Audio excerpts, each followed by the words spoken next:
The invasion of Ukraine on February 24th, 2022 was not supposed to have the consequences that it did for Russia, Iran, and China. According to the initial plans of President Vladimir Putin, Russia was supposed to have a quickly secured control over Ukraine within a week of the invasion. So what backfired Putin's plans? What is SP-11 and what do these countries feel about the situation in Iran? Stay tuned as we cover all these and more through the video.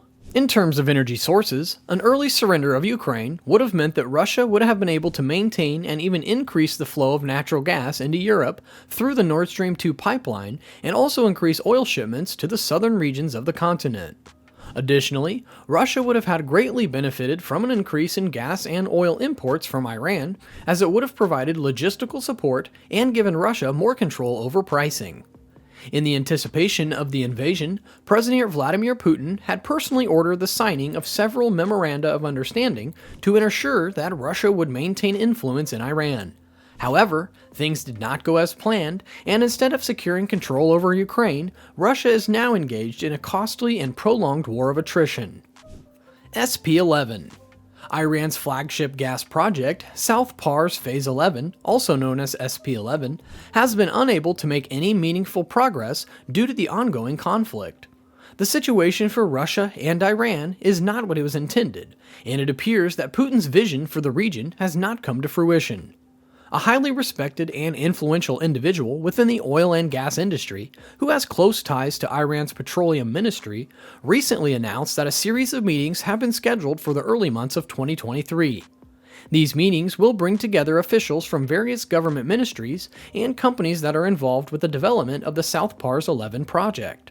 The purpose of these meetings is to compile a comprehensive progress report for the consideration of the Supreme Leader Al-Khamenei and his advisors. This individual, who has the wealth of experience and knowledge about the oil and gas industry, believes that these meetings will provide an opportunity for all stakeholders to come together and discuss progress that has been made on the SP-11 project, as well as any challenges or obstacles that have been encountered. He also believes that it will provide a forum for discussing potential solutions to any issues that have arisen and outlining a plan of action for moving forward. The SP-11 project is a major undertaking that is of great importance to the Iranian economy, as well as to the country's energy security. It involves the development of an offshore natural gas fields that are located in the Persian Gulf and is expected to produce significant quantities of natural gas and condensates. The project is being developed by National Iranian Oil Company, also known as NIOC, in partnership with a consortium of international companies. The progress report that will be presented to the Supreme Leader Al-Khamenei will be a critical document that will outline the progress that has been made on the project, as well as any challenges or obstacles that have been encountered. It would also provide recommendations for how to move forward and ensure the successful completion of the project. The South PARS gas field.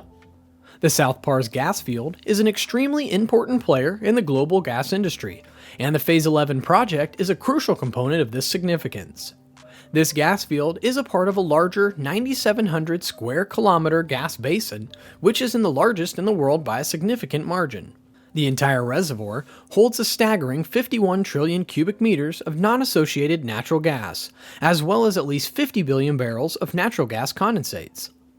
Qatar holds the rights to the 6,000 square kilometer section of the basin known as the North Field or North Dome, which is the foundation of the country's status as a leading exporter of liquefied natural gas. Iran, on the other hand, holds the rights to the 3,700 square kilometer section, known as the South PARS, which holds an estimated 4.2 trillion cubic meters of gas reserves and 18 billion barrels of gas condensates. South PARS alone accounts for 40% of Iran's total gas reserves, which is mostly located in the southern Fars, Bushehr, and Hormozgan regions, and about 80% of the country's gas production. After the signing of the Joint Comprehensive Plan of Action by the P5+1 group of nations, the United States, United Kingdom, France, Russia, and China, plus Germany on July 14, 2015, was a rush of international oil companies to secure agreements for the various phases of the South PARS development project. The first major phase was to put into focus after the deal was completed on Phase 11. The original target production capacity for Phase 11 was 57 million cubic meters of gas per day, which is roughly equivalent of 335,000 barrels of oil per day. However, it was noted that the initial portion of the phase would aim to produce only a fifth of this volume. This Phase 11 was considered as a big opportunity for the companies to tap into the massive reserves of natural gas in the South PARS field, which is shared between Iran and Qatar in the Persian Gulf. This field is considered as the world's largest gas field and is estimated to hold around 18% of the world's total natural gas reserves. Phase 11 development project was seen as a major step towards the expansion of Iran's gas production capacity and a significant boost to the country's economy. The project also aimed to create jobs and bring in foreign investment to the region. The development of the Phase 11 was also considered a challenging task as it required a significant amount of technical expertise, advanced technology, and a large amount of funding. The involvement of international oil companies in the development of Phase 11 was seen as a positive step towards the development of the region and the expansion of the Iranian economy. However, it was also noted that there were certain risks and challenges associated with the project, including the potential for delays, cost overruns, and political obstacles. Despite these challenges, many companies were eager to take part in the development of Phase 11, as it presented a unique opportunity to tap into the vast reserves of the natural gas in the South PARS field. In 2018, France's Total Energies held a 50.1% stake in the Phase 11 project, which was valued at $4.8 billion. The company had already invested around $1 billion into the project at that time. However, when the United States withdrew from the Joint Comprehensive Plan of Action, Total Energies also pulled out of the project. As a result, China's National Petroleum Corporation automatically assumed Total's 50.1% stake as per term of the contracts. This added to the CNPC's existing 30% stake in the project, and the remaining 19.9% stake was held by PetroPARS. This development took place at a time when the then President Donald Trump was showing increased interest in China. This was demonstrated by the imposition of 25% tariffs on an additional $16 billion worth of Chinese goods on August 23, 2018. This further complicated the situation for Iran, as it meant that the country lost a major investor in the project. As a result of the recent reimposition of the United States sanctions on Iran and the increased scrutiny from the president on China, Beijing has shifted its focus to projects that are of greater need for the country's economic growth. One such project is the acquisition of oil from the large fields in Iran to fuel this growth. However, this has also led to a decrease in interest in other projects, such as the South PARS Phase 11 gas project, where the need is not as pressing.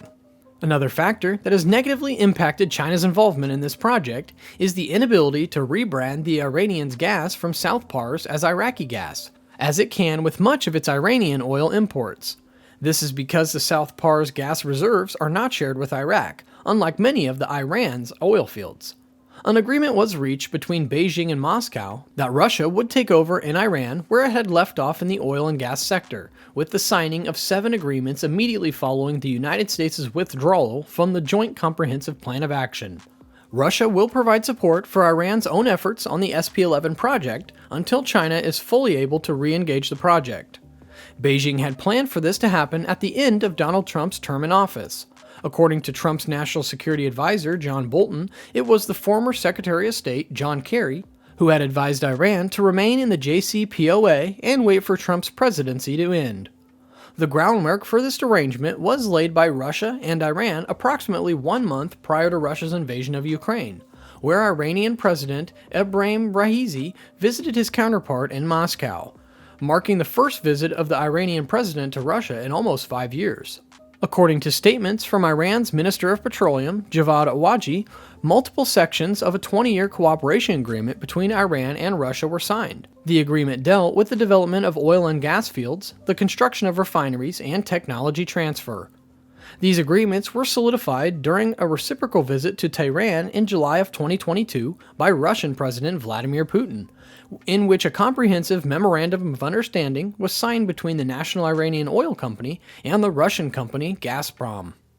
The MOU, valued at $40 billion, included Gazprom's commitment to assist in the NIOC in the $10 billion development of the Kish and North Pars gas fields, with a goal of producing more than 10 million cubic meters of gas per day.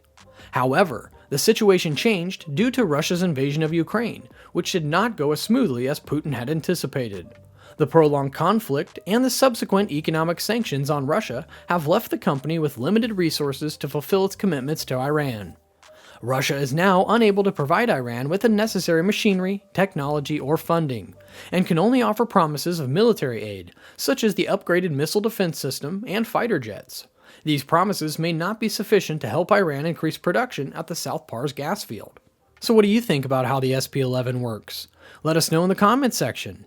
Don't forget to like, subscribe, and smash the bell icon to make sure that you stay updated on all the upcoming videos.